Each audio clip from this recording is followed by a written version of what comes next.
Olá, amigos, boa tarde. Estamos começando mais um Ponto a Ponto. E para falar sobre as leis morais, temos o nosso convidado de hoje, Otávio K1, que é paulista, né? Contador, poeta, escritor, presidente do Centro Espírita das Essênias, membro da Associação Paraibana de Poesia e da imprensa também, entre outras tantas qualificações do nosso entrevistado. Então, vocês que nos assistem aí pela Rede Amigo Espírita, TVC e Rádio Fraternidade, chegue mais. A nossa amiga Fernanda Lima está no chat aí interagindo com vocês, para que vocês possam dar seus comentários, as suas perguntas para a gente. Então, para a gente começar, queria primeiro agradecer por você nos receber aqui na sua casa. E para a gente começar a falar sobre as leis morais, que é um tema tão amplo, que atinge tantas minúcias, né? Eu queria que você nos falasse um pouquinho sobre o bem e o mal são absolutos para todos os homens, que é a pergunta 636 do Livro dos Espíritos. E aí, são ou não absolutos? Boa tarde, é um prazer estar aqui, agradeço pelo convite, cumprimento os responsáveis pelo programa e é uma alegria poder externar as nossas ideias na esperança de que um pouco conversaremos e encontre eco no coração e na mente dos que nos assistem. O bem e o mal são circunstanciais. Tanto é que nós aprendemos com a doutrina dos Espíritos que nós fomos todos, sem exceção, todos, criados simples e sem nenhum conhecimento. Desde o tempo que nós éramos apenas um princípio espiritual, quando começamos a estagiar nos diferentes reinos da natureza, até a época em que passamos a estagiar no reino nominal, quando começamos a encarnar no corpo individual, nós tínhamos um conhecimento que foi se aprimorando e a partir daí nós fomos optando por aquilo que nos convinha. Nessa caminhada milenar que ficou lá atrás da eternidade, nós fomos aprendendo coisas boas, coisas más, coisas certas, coisas erradas, de acordo com o interesse de cada um, de acordo com as circunstâncias, de acordo com aquilo que mais parecia atender os anseios da pessoa naquele momento. Com isso, uns se dirigiram mais para o campo do bem, mesmo sem muita convicção do que estavam fazendo, e outros viram nas vantagens, nas facilidades, na possibilidade de enganar os outros, do campo do mal, uma rotina mais interessante para a sua vida. Daí essa heterogeneidade que existe entre as criaturas humanas. Então todos nós um dia vamos ser homens de bem, porque o que é o homem de bem? É a encarnação de bom espírito. Quando nós somos espíritos aprimorados, evoluídos, seremos todos homens de bem. Quando a Terra passar do mundo de provas e expiações para a regeneração, a prevalência deverá ser de espíritos de bem. Então isso tudo é provisório, isso tudo é passageiro. Ainda bem, né? Ainda bem. Algumas pessoas defendem que quem às vezes é criado em um ambiente de violência, do mal, digamos assim, ele tem menos culpa daquele que procura o mal para executar, que toma o caminho do mal por opção. Será que isso é verdade? Não, na verdade, nós temos uma coisa sagrada que nem o obsessor consegue interferir, que se chama livre-arbítrio. Nós somos donos do nosso livre-arbítrio. Evidentemente que se nós estamos num ambiente onde a marginalidade prevalece, onde é mais difícil nós nos mantermos corretos, íntegros, a tendência de cair é maior do que aquele que não tem que viver essa provação.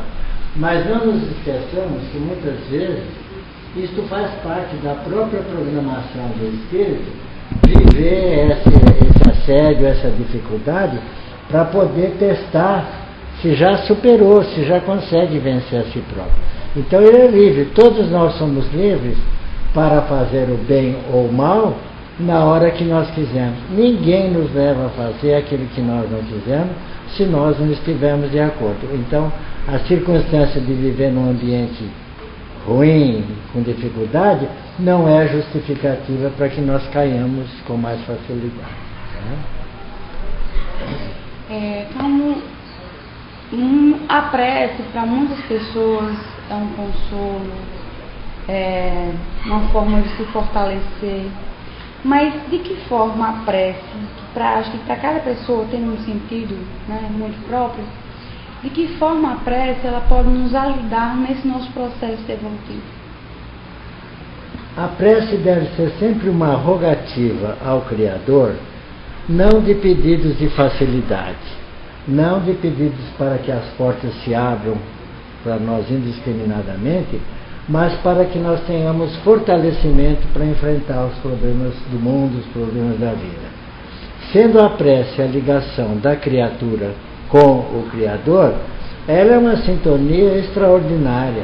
Ela é, eu não diria uma submissão, mas um reconhecimento de que há um poder maior e soberano, e que esse poder é o regulador da nossa vida.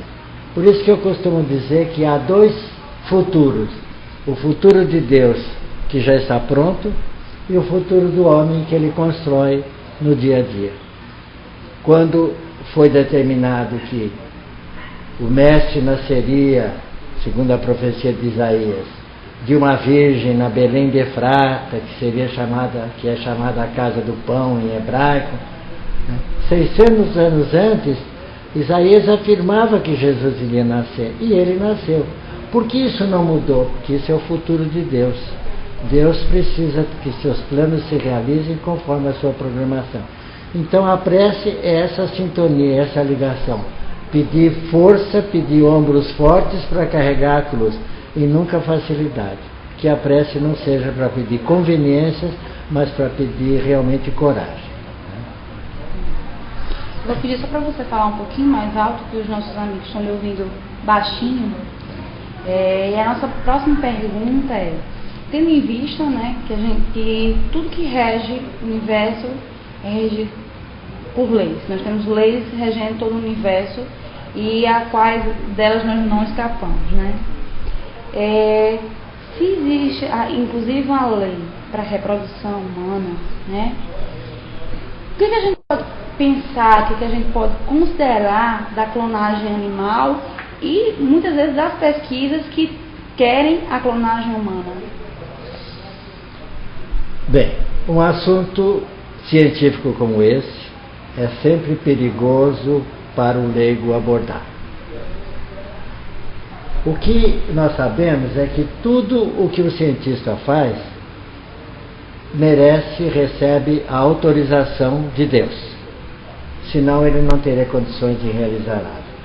O que o cientista vai fazer com a sua pesquisa e com os resultados obtidos é que vai determinar se foi uma coisa boa ou má, útil ou inútil. Analisando isso pelo Espiritismo, parece que o grande equívoco que o cientista comete é imaginar que pelo fato de tirar um pedacinho de um corpo, uma célula, e a partir daí reproduzir um corpo semelhante, que ele chama um clone, ele tem a ideia de que ele poderá transmitir a esse clone também o caráter, também o psiquismo desse ser primitivo, ser que deu origem à clonagem.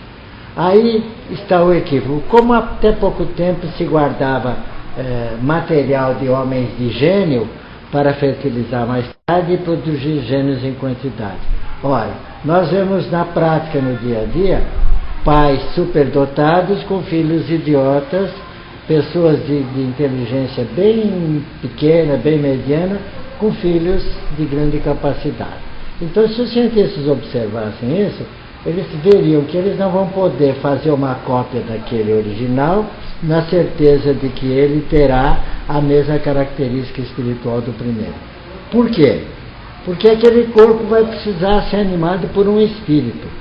O espírito do ser primitivo não vai poder animar outro, porque um espírito não pode animar dois corpos, como dois espíritos não podem habitar no mesmo corpo. Veja como o leigo, quando fala de obsessão, ele não fala ele está tomado porque o espírito incorporou, ele fala o espírito encarnou nele, né?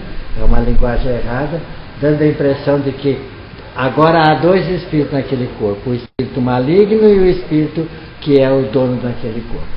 Então, o que o dia que os cientistas perceberem que o que é do corpo é corpo, o que é do espírito é espírito, eles vão saber que eles poderão copiar o exterior, a parte material, esse conjunto de células, carne, nervos, músculos, etc. Mas não poderão copiar o caráter.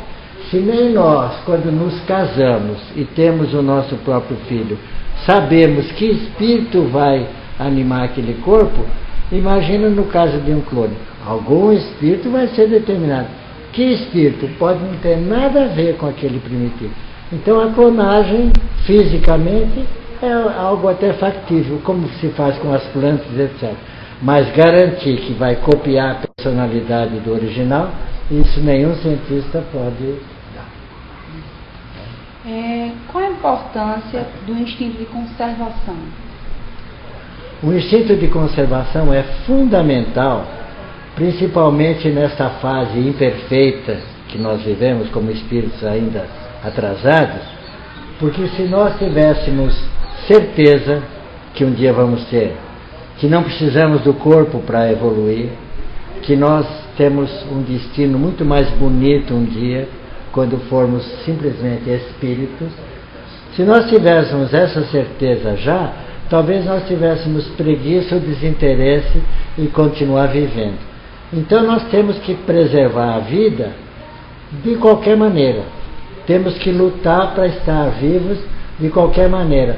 Por isso que algumas religiões que dizem que nós nascemos, vivemos, morremos e tudo se acaba, acabam tendo até alguma utilidade para que nós nos aferremos cada vez mais a esse instinto de conservação. Isso não impede que de quando em quando nós sejamos testados, né? Passemos por perigos às vezes terríveis, para poder vencer e continuar vivendo. Isso serve inclusive para mudar o nosso temperamento, mudar a nossa maneira de pensar. Eu me lembro, eu estive no Japão uns 10 dias, não foi grande coisa, mas percebi como aquele país é exprimido, como aquele país é pequeno, e como as dificuldades das pessoas é grande, até em ser solidários. Se você tem um parente no Japão, não pense que ele vai recebê-lo e hospedar, porque ele pode não conseguir, não tem nem espaço. E quando houve aquela tragédia de Kobe, aqui o viaduto ficou retorcido, as casas, os edifícios derrubados, houve um surto de solidariedade tão grande, não próprio daquele povo, não porque eles não tenham sensibilidade, porque eles fisicamente não têm condição, eles não têm espaço nem para se socializar. No domingo saem todas as crianças, vão visitar templos, monumentos, para poder sair de casa, porque se ficar a família toda dentro de casa, não cabe. Então, aquele episódio de Kobe nos mostrou que aquelas criaturas que viveram aquele episódio nunca mais serão as mesmas. Vão sempre um dia lembrar de que precisaram ser solidárias, que receberam a solidariedade. Então, o instinto de conservação é fundamental para que a gente não caia do pé como fruta verde, que a gente chegue até o momento final para sair da vida e entrar na espiritualidade. Tem uma interação aqui, o nosso amigo Júnior Rosa comentou o seguinte, que para ele os principais desafios para o cumprimento das leis morais é o mundo de provas em que vivemos e as expiações que trazemos de outras vidas pretéritas. Então, obrigada, Júnior, pela sua interação. E vocês, amigos da Rede Amigo Espírita, que estão aí pelo chat conversando, quiserem comentar ou perguntar, é só passar as perguntas para a nossa amiga Fernanda Lima, que ela vai passar aqui para a gente e a gente vai interagir com vocês, tá bom? Dando continuidade, se a gente considerar uma situação de risco de morte, né? Aí, qual a melhor atitude a ser tomada? Matar para defender a própria vida ou evitar tirando a vida de alguém? É uma pergunta sem resposta, Diana. Não há ninguém que possa garantir qual seria a sua atitude numa hora dessa. Ninguém diga, se eu for assaltado, Eu vou entregar para o ladrão as minhas coisas, naturalmente, vou pedir desculpas, né? Ninguém diga que se eu encontrar minha mulher em flagrante adultério com alguém, eu vou dizer, olha bem, você não me ama mais, então siga seu caminho e tal. Não, nós não temos nenhuma certeza de qual vai ser a nossa atitude numa hora dessa, porque o instinto, nesse instante, fala mais do que a razão. Eu fui assaltado lá em São Paulo com 4 bandidos que entraram na minha casa. Um ficou nos vigiando com o revólver, minha mulher e eu sentados no sofá, enquanto os outros 3 limpavam a casa. Eu lembro que a única coisa que eu disse, não mexa com a minha mulher. Eu disse, nós não queremos as pessoas, nós só queremos as coisas. Por favor, senão eu não respondo por mim. E eles se comportaram, bandidos profissionais, levaram o que puderam, pediram a chave do carro, levaram. Depois eu recuperei tudo, porque eu tenho seguro de tudo e tal. Mas se eles fizessem qualquer coisa em direção à minha mulher, eu não sei o que eu faria. Agora, em se tratando de um confronto direto comigo, eu tentaria esgotar todas as argumentações, eu tentaria acalmar o outro, eu tentaria de tudo, porque eu tenho muita dúvida se eu conseguiria puxar um gatilho e atirar numa pessoa. Eu tenho muita dúvida. Eu tenho a impressão que eu teria depois um problema de consciência tão terrível que era melhor ser vítima do que ser carrasco. Viu? Teoricamente, que não dá para garantir. Que aí entra o instinto de preservação, né? Mas ao mesmo tempo, você adquirir a dívida, né? De tirar a vida de alguém de uma forma assim. Você fica na dúvida. E no legítima defesa. E no momento da tensão, para você pesar os dois lados. Por isso que eu disse, não dá para garantir o que é melhor, o que é preferível, isso é muito pessoal. Cada um vai reagir de acordo com a sua condição, né? De acordo com seu ponto de vista, sua capacidade e a sua ação naquele momento, não é? Fulano chega com você, ele ou eu, e aí? Complicado, né? Mas eu não sei, eu teria dificuldade para agredir um semelhante. Acho que teria. Eu nunca briguei, eu tenho 80, vou fazer 80 anos, nunca dei um tapa em ninguém, nunca recebi um tapa. Nem pequenininho, molequinho, joguei bola, frequentei baile, joguei sinuca, fiz tudo aquilo, andei em ambientes até pesados e tal. Nunca dei um tapa, nem recebi um tapa, né? Então eu tenho dúvida qual seria a minha reação. E não desejo isso para ninguém. É um momento um tanto conflitante, né? Escolher entre pesos bem próximos. A pergunta 729 do Livro dos Espíritos, ele diz assim: se a destruição é necessária para a regeneração dos seres, por que a natureza os cerca de meios de preservação e conservação? Essa pergunta vai encontrar um pouquinho eco naquilo que nós falamos do episódio de Kobe, né? A destruição é necessária e o planeta está sendo destruído, né? Uma parte por culpa do homem que está agredindo a natureza, uma parte porque nós vamos ter que abrigar uma humanidade muito maior do que a nossa, novas terras vão emergir, algumas vão submergir.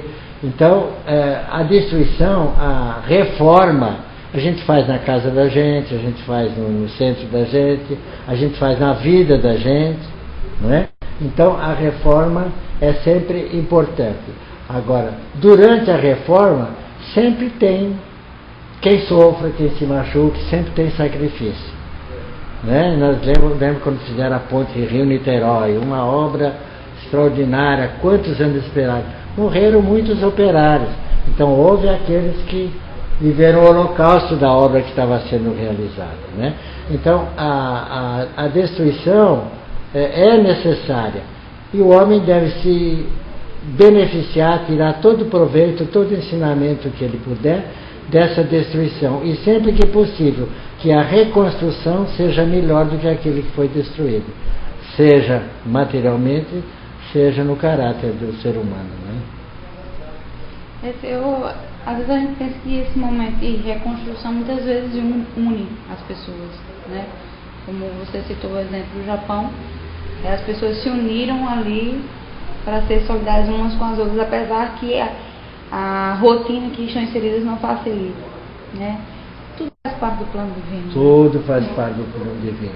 E como eu disse, aquele povo, totalmente, 150 milhões de pessoas, não mudaram de temperamento, de atitude a partir do episódio de Kobe.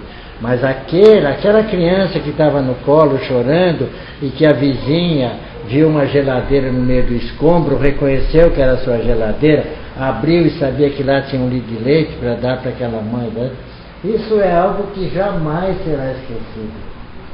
É uma atitude que ficou para aquela que doou, que percebeu que ela pode ser útil, que ela pode ser fraterna, e para aquele que recebeu então nesse falo, né?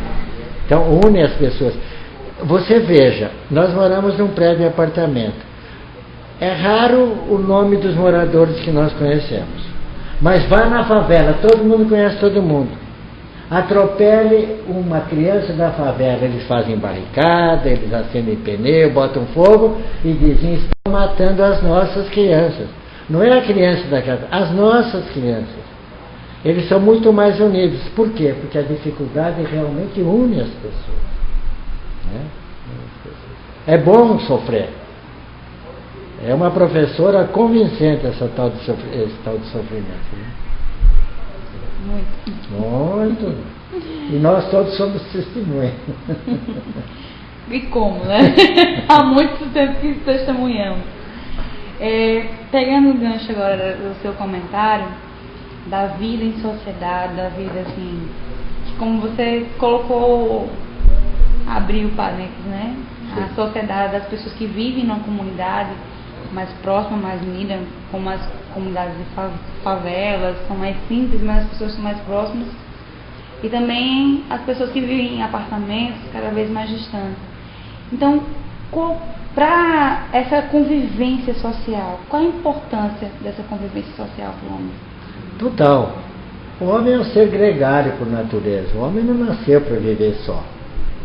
O homem precisa, tanto que tem muita gente que sofre de solidão, que comete suicídio, né? O homem precisa sentir a presença de pessoas ao seu lado, né? A vida em sociedade é muito importante, independente de ser uma troca permanente de aprendizado.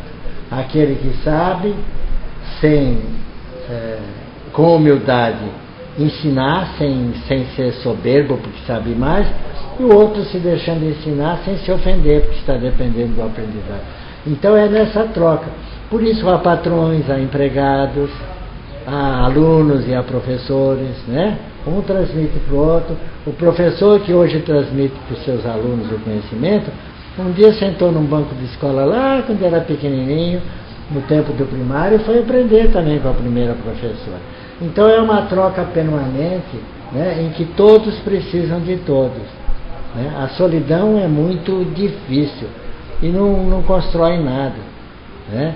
Por isso que nós vemos às vezes algumas dessas religiões que propõem clausuras, propõem esses retiros, né, de pessoas que se fecham e passam um período imenso, anos, às vezes em oração. Ele não está aprendendo nada. Ele está ligado com Deus.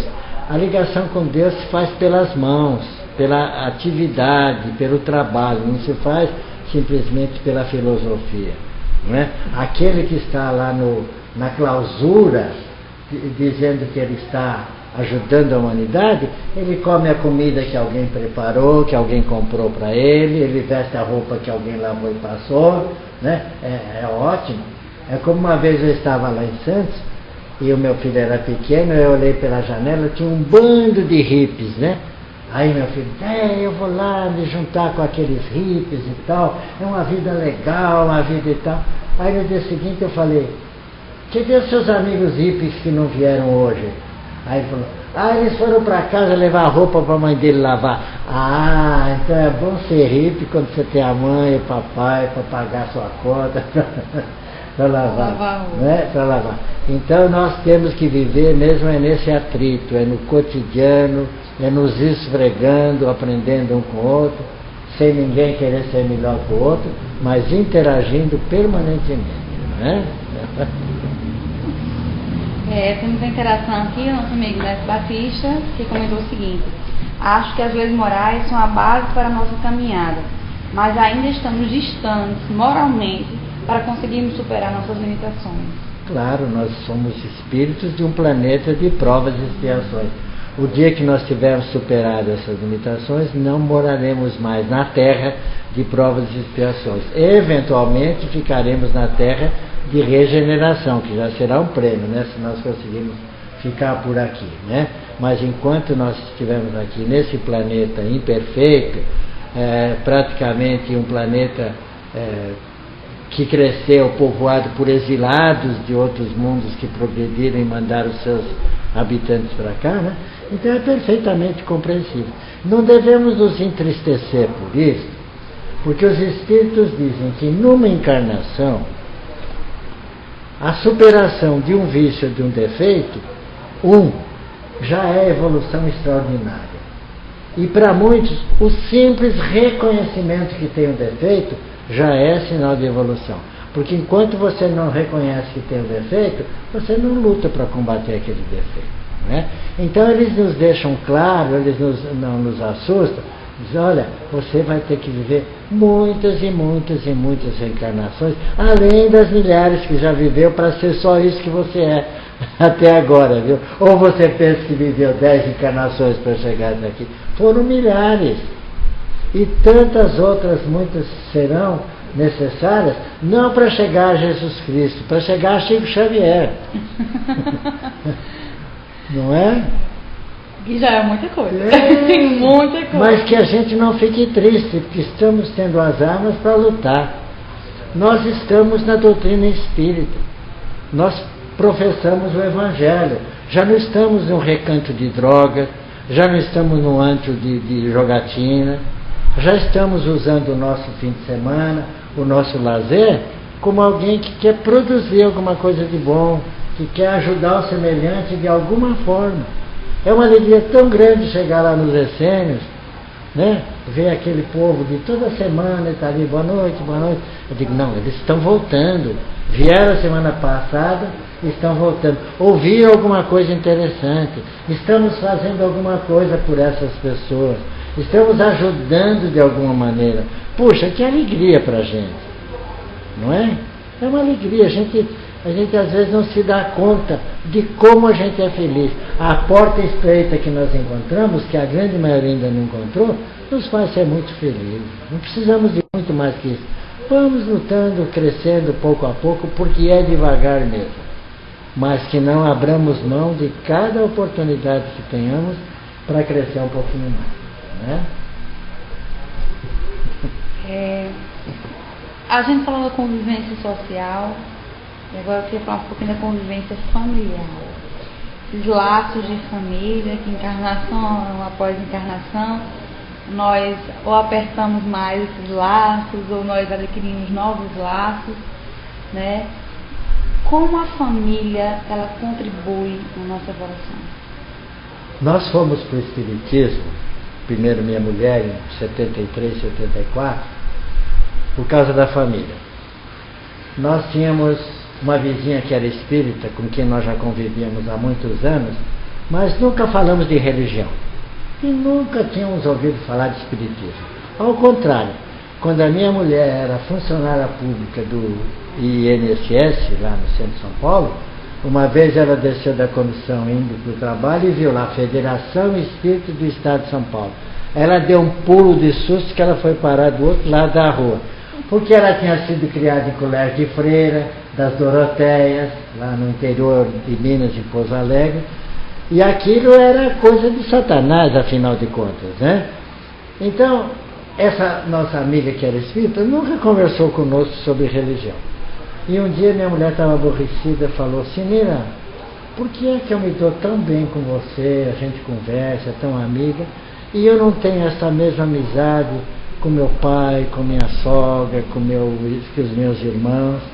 Ela disse, na minha doutrina ensina que os parentes de hoje são os inimigos do passado. Ela não falou, podem ser ou serão, são. A minha mulher falou, isso faz sentido. Onde é que ensina isso? Outra vez, na Federação Espírita do Estado de São Paulo. Você me leva lá? E ela foi. Já não teve mais o susto. E ela foi, passou pela entrevista, começou a participar das palestras tratamento, 3 meses depois eu fui, e nunca mais saímos da doutrina espírita, e já fundamos muitos centros, já fizemos muita coisa dentro da doutrina. Então, o parente de hoje, não necessariamente, mas é muito a miúde o desafeto do passado. Aquela amante que atrapalhou o casamento do outro, agora volta como filha, para exercitar um outro tipo de amor, não agora o amor carnal, mas o amor sublimado, né? Cornélio Pires, aquele poeta jocoso que hoje está na espiritualidade, o poeta de Tietê, ele tem 2 quadrinhas bem representativas. Ele diz de uma delas: quase sempre nesta vida, sogro, sogra, genro e nora, é o amor de Deus unindo os inimigos de outrora. Bem sintomático. E hoje ele diz: quem já venceu noutras eras atritos e ódios mordentes, já pode voltar para a terra com muito poucos parentes. Então, quando a pessoa diz, em casa é uma beleza, no Natal nós nos reunimos 20 pessoas em volta da mesa, eu digo, 20 parentes ou 20 inimigos, né? Temos que definir o que estava reunido ali. Então, o que é a família? A família não foi assim no começo. Lá no tempo do Homo, não sei quanto, sapiens, né? Erectus e etc., o macho fertilizava a fêmea, ia-se embora, a fêmea criava e cuidava da cria. Lá, a partir de um determinado momento, ele resolveu participar. Começou a ajudar a cuidar e tal, ele não sabe que hoje ele tem que cuidar sozinho. A mulher deu até a vassoura para ele, né? Começou lá atrás, no homem de Neandertal, né? Então ele começou a ajudar. Aí depois foi quando veio aquela reencarnação maciça, provavelmente dos próprios capelinos, né, que vieram povoar o planeta. Se quiser, depois a gente fala um pouquinho dessa migração, né? Então aí a família foi formando núcleos, aí a família foi tendo marido, mulher, prole e tal, todos cuidando de si, etc. Então hoje reúne-se na família ou espíritos que nunca tiveram contato, porque isso é comum também, né? Um espírito atrasado encarna numa família de um casal já mais evoluído para ser ajudado, um espírito adiantado reencarna na família de um casal menos evoluído para ajudá-los. Quantas vezes nós vemos um filho de pouca idade, muito mais lúcido do que os pais, apesar de velhos, né? Então a família hoje é uma necessidade para o aprimoramento da sociedade, né? Não podemos abrir, tanto que no livro dos Espíritos fala sobre a abolição do casamento e eles definem como retorno à barbárie, né? A família é a pequena célula que, se essa estiver ajustada, a do vizinho ajustada, essa ajustada, esse prédio vai estar ajustado. E depois o bairro vai estar ajustado, o município e o estado. Quando todas as famílias forem saneadas, nós teremos um planeta de regeneração ou até de superior. Então, por enquanto, é na família, é nesse atrito que nós vamos aprender, suportando, porque o sangue fala muito alto. O filho do outro é mal educado, o meu filho é extrovertido, não é? Então, o que eu perdoo no meu filho, eu não perdoo no filho do outro. Por quê? Porque o sangue fala alto.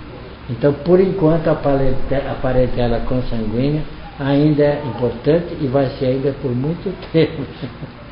Você fez lembrar agora de um caso, conversando com os amigos, uma amiga disse que tinha feito um acordo com a espiritualidade, ia se comprometer a ter 4 filhos. Eu disse, mas 4 filhos, na vida que se leva hoje, tem tanto pouco tempo, o custo de vida está tão alto para se educar um filho, né? Dar tudo para 4, é muito complicado. Aí ela disse, olha, mas eu pensei assim, cá com meus botões. A maioria das pessoas que tem uma condição de vida mais estruturada, tem uma fé, que podem educar os espíritos, tem poucos filhos. E às vezes aquelas famílias desestruturadas é quem tem mais filhos, é quem tem mais a coragem. Então eu fiz o acordo com a espiritualidade, eu me comprometi com 4 e eles vão de me ajudar. Estou confiando neles. Eu digo, acho que deve ser por aí, né? Lá em São Paulo, quando a Federação Espírita tinha uma sede pequena na Maria Paula, hoje onde hoje é a grande sede da Federação, eles resolveram construir uma outra sede na Rua Japurá. E tinha lá uma senhora, Dona Oslávia, que era uma batalhadora. Ela fazia os chás, os bazares e tal, e ela levantou aquele prédio com chá e bazar. E um dia eu estava lá vendo uma das atendentes sociais conversar com uma moça que foi lá pedir ajuda. E ela disse assim: menina, de novo você aqui grávida? Eita, moça, cada ano é um pai diferente e tal. Quando é que você vai parar com isso e tal? E deu lá o sermão. Quando ela saiu, a Dona Oslávia perguntou para ela: o que é que você tem com isso? Ela está deixando reencarnar os espíritos que você não deixa.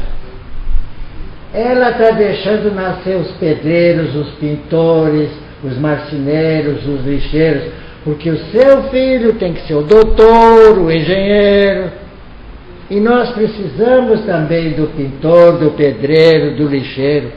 Faça a tua parte, deixe que ela tenha quantos filhos ela quiser. Os espíritos agradecem a possibilidade, porque muitos espíritos não estão interessados em reencarnar em berço de ouro. Berço de ouro eles já tiveram na reencarnação passada e faliram. Eles querem só nascer para começar tudo de novo. E agora pode estar certo que eles vão começar de forma diferente. Então faça a tua parte, ajude, mas não critique aquele que você não entende.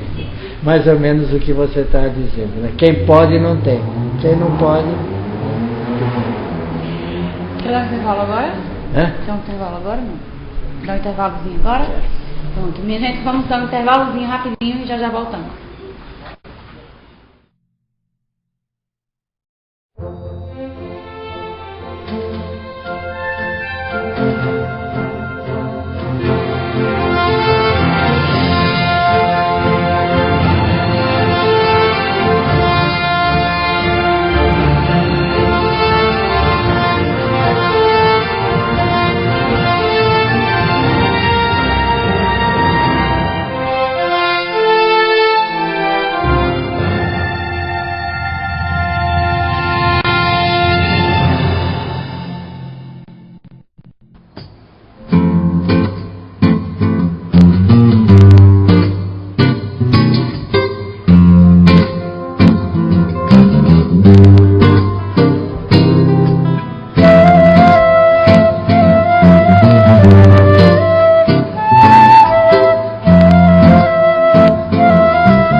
pessoas sofrem por não ter ninguém do seu lado.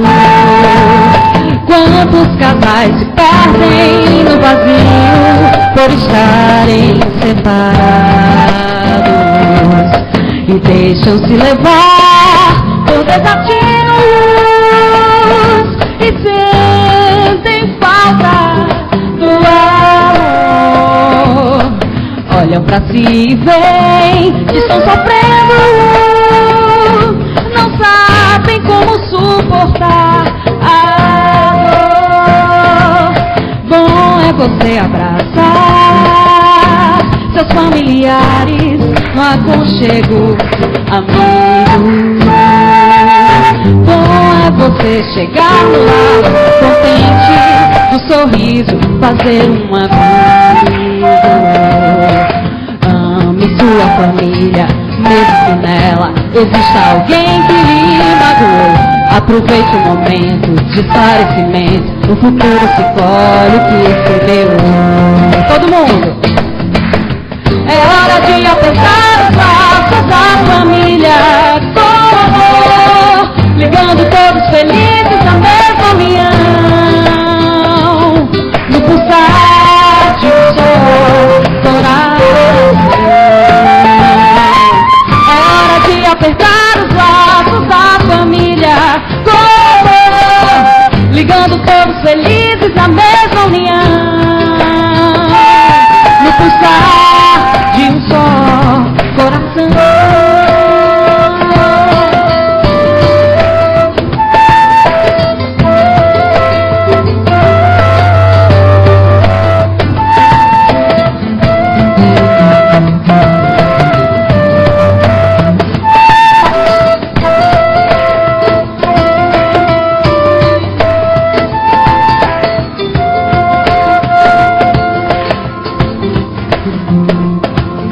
Bom é você abraçar seus familiares no aconchego, amigo. Bom é você chegar no lar contente do sorriso, fazer um abrigo. Ame sua família, mesmo que nela exista alguém que lhe magoou. Aproveite o momento de esclarecimento, no futuro se colhe o que semeou. É hora de apertar os laços da família, eu vejo todos felizes na mesma união, no pescar de um só coração. É hora de apertar os laços da família, ligando todos felizes na mesma união, de um só coração, no pulsar de um só coração, no pulsar de um só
amigos, estamos de volta para continuar nosso bate-papo.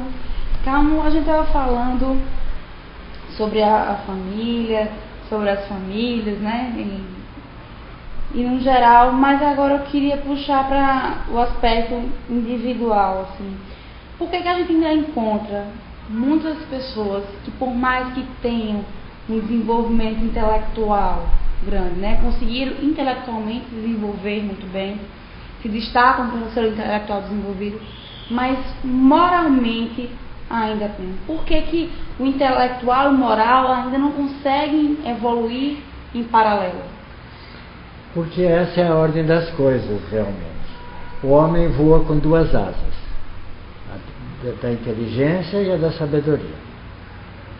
Se o homem tiver a sabedoria antes da inteligência, ele vai fazer tanto mal como ele faz hoje, tendo muita inteligência e pouca sabedoria. Então é preciso que desenvolva, primeiro nessa ordem, o conhecimento. Pegue uma mãe. A mãe amorosa, generosa, como ela estraga o filho? Ela faz a lição do filho, ela cata os brinquedos que o filho joga no chão, né? Ela não deixa o filho sofrer. Ela dá todos os presentes que o filho quer. No Natal, ela entra no cartão de crédito que ela não pode, mas ela diz assim, se eu não der, ele chora, né? Eu preciso dar.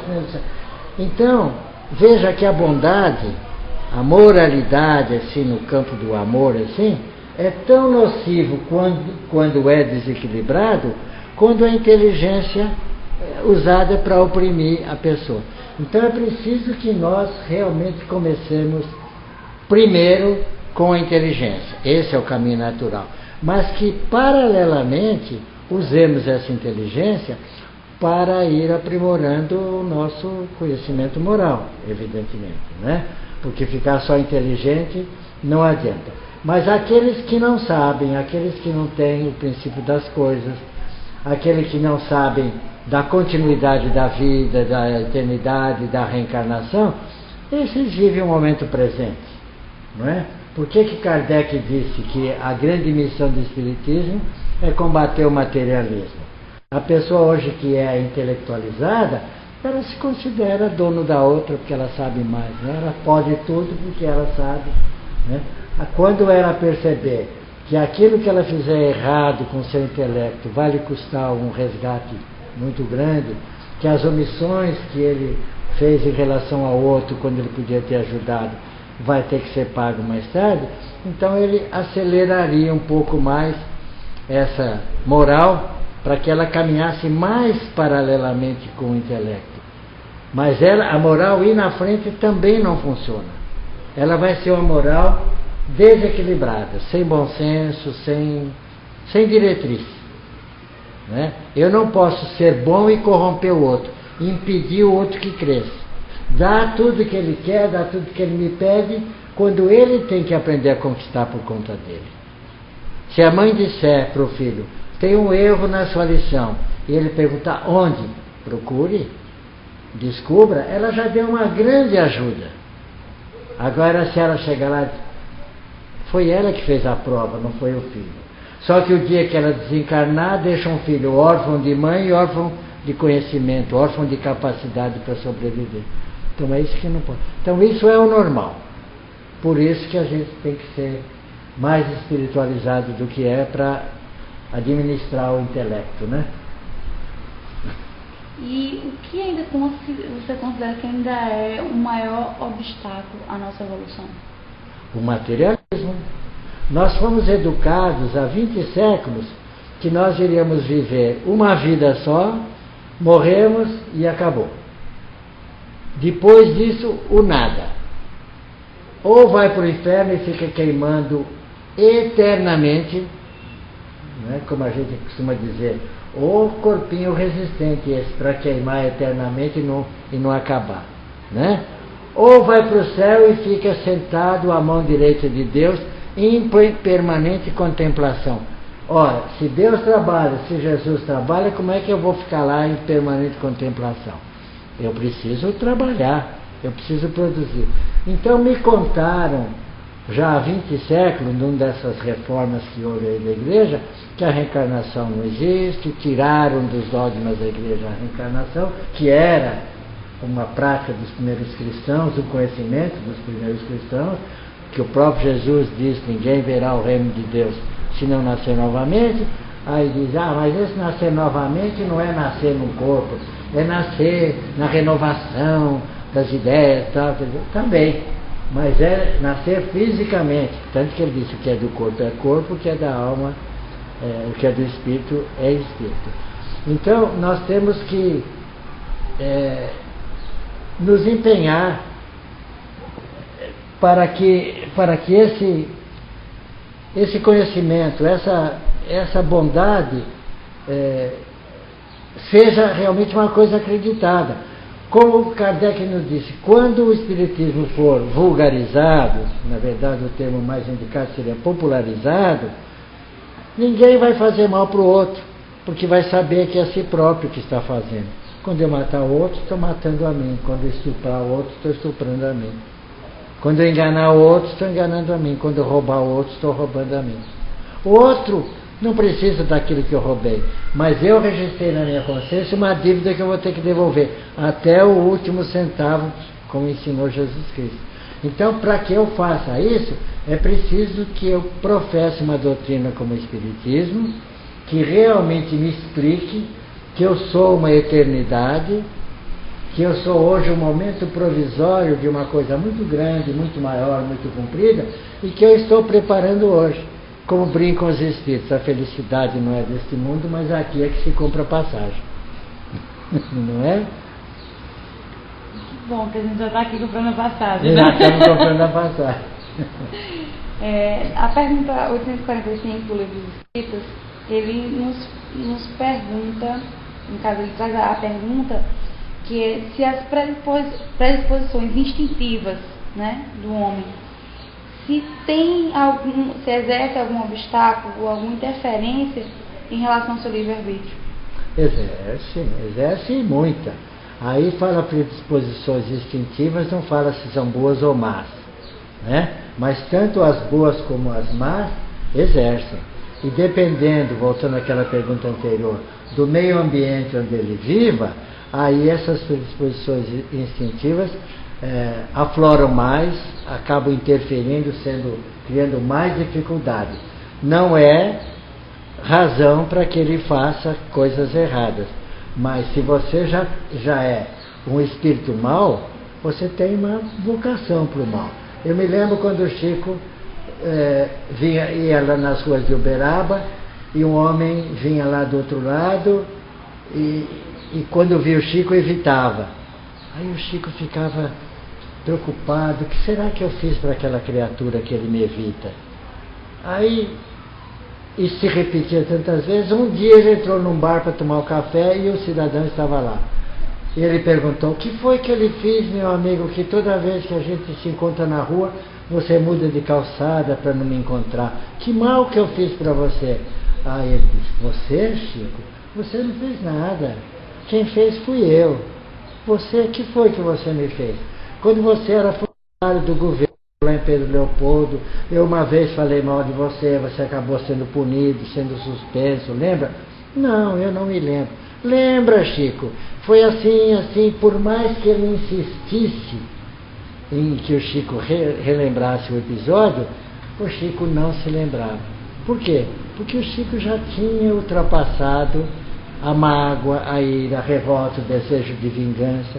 Então, as predisposições dele são predisposições boas que facilitam o livre-arbítrio para que ele perdoe, né? Ele já não teria muita dificuldade. Para nós, o perdão ainda é muito difícil, né? O esquecimento, então, esqueça. Esse nunca.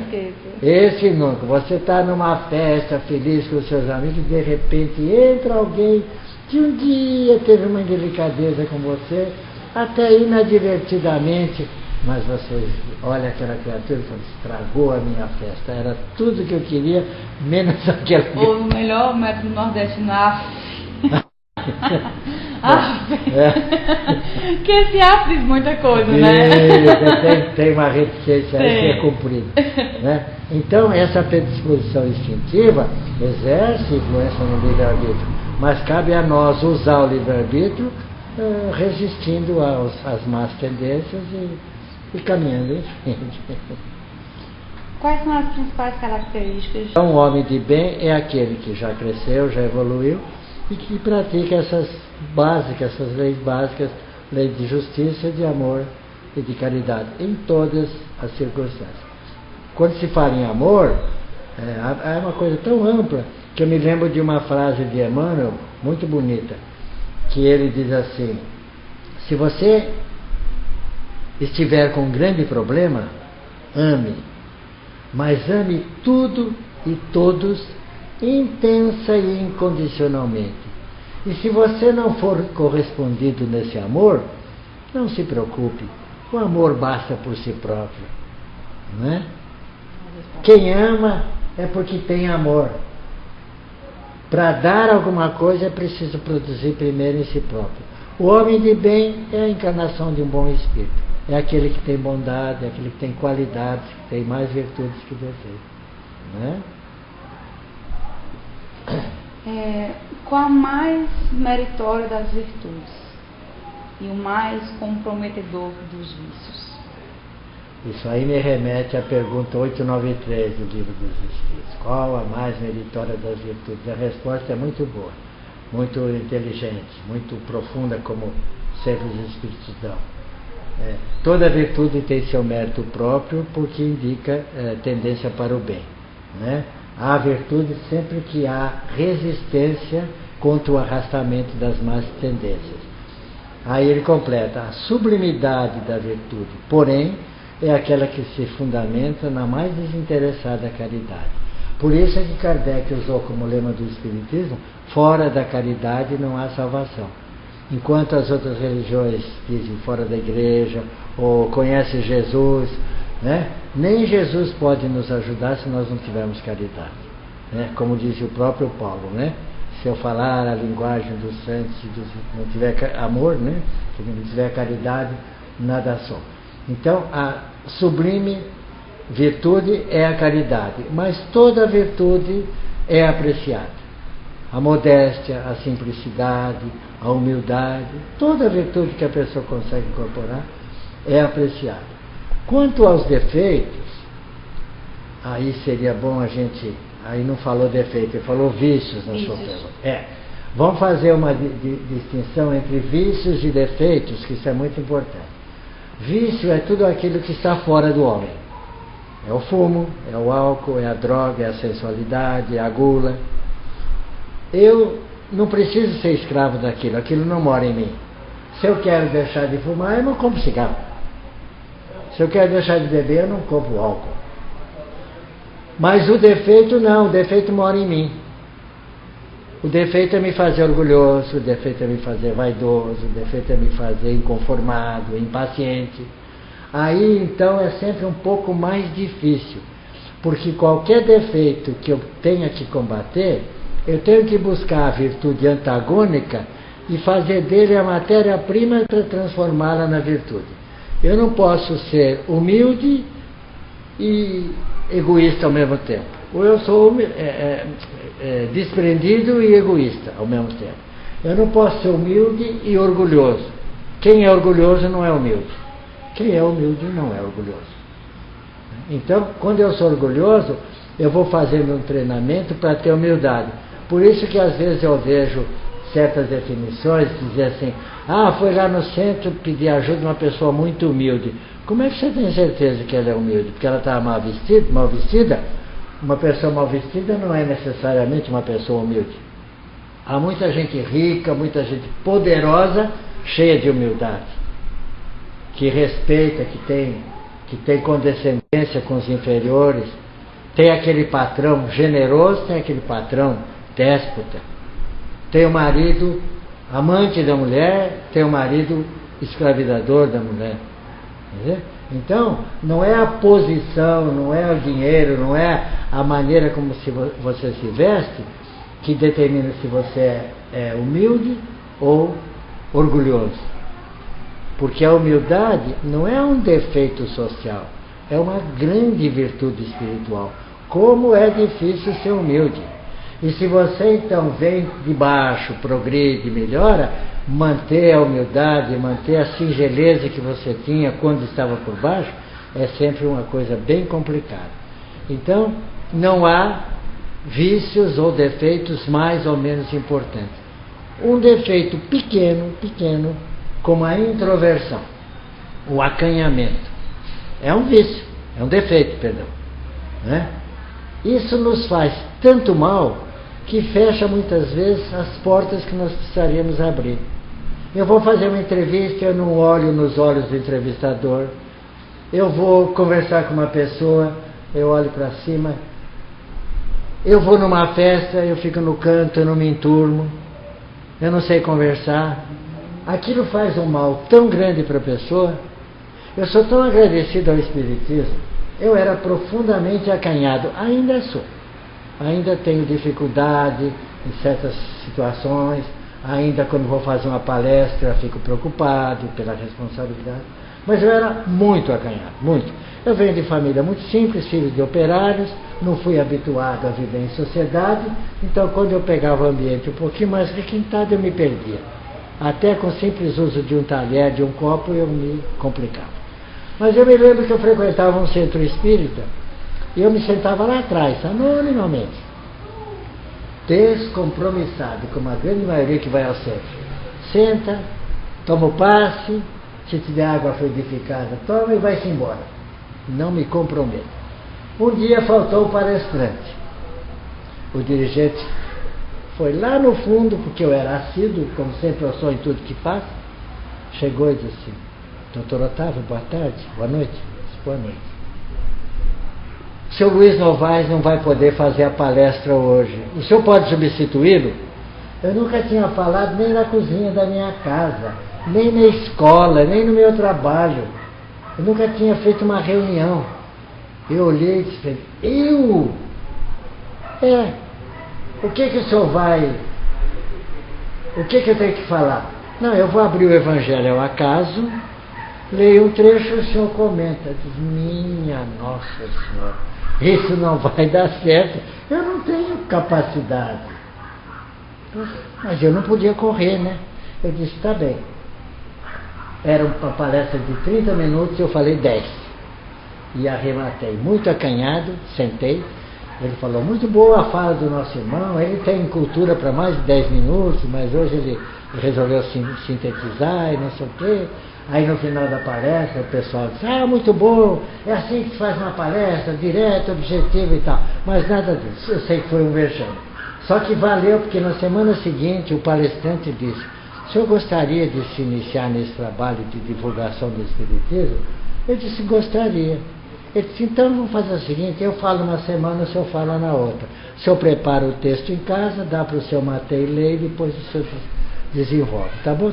E assim eu me iniciei como palestrante na doutrina espírita. Graças a ter sido jogado assim no impulso e ter vencido naquele instante a minha inibição, porque a minha vontade era dizer, não tenho a mínima chance, eu não tenho capacidade. Eu estaria até hoje sentado talvez na última cadeira do auditório ouvindo palestra, né? E hoje eu faço algumas palestrazinhas. Não são as melhores, mas falam de doutrina espírita. Então, estamos finalizando o programa, chegando à conclusão. Então, eu queria que vocês deixassem uma mensagem para os nossos amigos que nos assistem, que assim como nós estamos nessa batalha diária, né? De cada vez mais entender, né, o que as leis morais nos pedem, nos ensinam, né, que essa busca contínua na marcha do progresso. Então, eu queria que você deixasse uma mensagem para eles. Não há assim uma mensagem, mas uma sugestão, um encorajamento, digamos, para que não abramos mão da doutrina dos Espíritos. Muitos de nós ainda não compreendeu o bem, o que representa a doutrina dos Espíritos na nossa vida. Um dia haverá que o mundo vai ser dividido entre antes e depois do Espiritismo, como foi com Jesus Cristo. O Espiritismo é uma doutrina de libertação. Não proíbe nada, nos dá total liberdade, o que é uma coisa extraordinária, uma beleza, mas nos diz, faz e responde pelo que fez. Então, coloquemos na nossa vida a doutrina espírita como uma prioridade. Não é preciso deixar os compromissos básicos da manutenção da família, até do divertimento, até da festa, até do lazer de fim de semana. Não precisa pegar todo o seu dinheiro e dar para a instituição de caridade. Não se trata disso. Mas valorize cada contato, cada instante que tiver com a doutrina espírita e procure exercitar cada uma dessas orientações que o Espiritismo nos dá. Porque o lucro é nosso e com o passar do tempo nós vamos vendo como aquilo vai nos fazendo um bem que vai chegar num momento que nós não vamos conseguir mais viver sem isso. Desejo sorte a todos. Eu digo, se Deus tiver que me tirar alguma coisa, tire certas coisas que me dão alguma facilidade no mundo, mas não me tire a possibilidade de viver dentro do Espiritismo. Foi um prazer estar com vocês, agradecer a oportunidade e foi uma honra recebê-los. Nós que agradecemos a sua participação e a sua acolhida aqui. Eu vou finalizar o programa de hoje só com um comentário do nosso amigo Ramon Santos, que ele nos lembrou a pergunta 614 do Livro dos Espíritos, que diz o seguinte: o que se deve entender por lei natural? A resposta: a lei natural é a lei de Deus. É a única verdadeira para a felicidade do homem. Indica-lhe o que deve fazer ou deixar de fazer, e ele só é infeliz quando esta se afasta. Então, meus amigos, a gente sabe que a caminhada é longa, né? Como nosso amigo Raul disse, às vezes a gente deixa de olhar o tanto que já caminhamos e só conseguimos enxergar o trecho que nos falta caminhar. Mas a gente deve persistir, ter a doutrina como aliada, amiga, forte, todas as horas, para nos orientar nesse caminho. Então, deixar vocês com essas vontades de dar cada vez mais passos, né, adiante sempre, e desejar um excelente final de domingo para vocês, uma excelente semana produtiva e de muitas relações produtivas, né, que com elas venham os aprendizados necessários para essas caminhadas. Um grande abraço, até domingo que vem.